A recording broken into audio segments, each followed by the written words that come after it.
伫要过年啊，这新竹的本土剧推广协会特别举办趣味活动，除了教囡仔唱十二生肖的台语歌，现场也有讲这十二生肖的故事，互囡仔画出这蛇古水的图样，大人囡仔算甲真欢喜。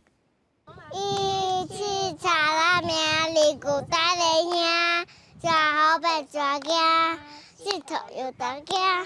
高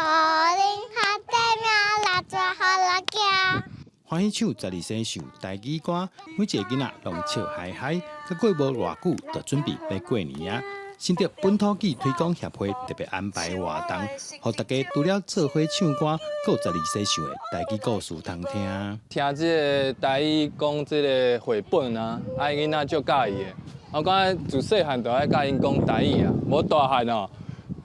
爱学就足困难的。因为要过年啊，今年是蛇年，所以讲一本甲12生肖有关系的故事，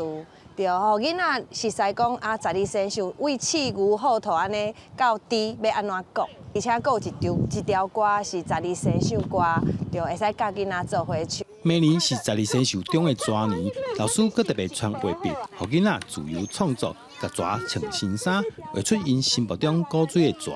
协会指出，这个活动有配合文化部当日推出的台语家庭计划，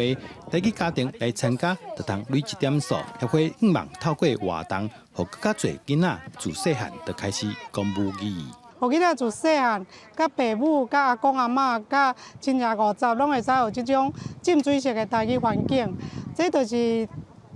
伫呼应即马文化部所设的计划。协会讲，新的一年开始，逐个月拢会伫清华大学举办一摆母语故事活动，就大家做伙来用台语开讲交流，互母语会当伫后一代子孙继续代代生传落去。记者杜君和新竹报道。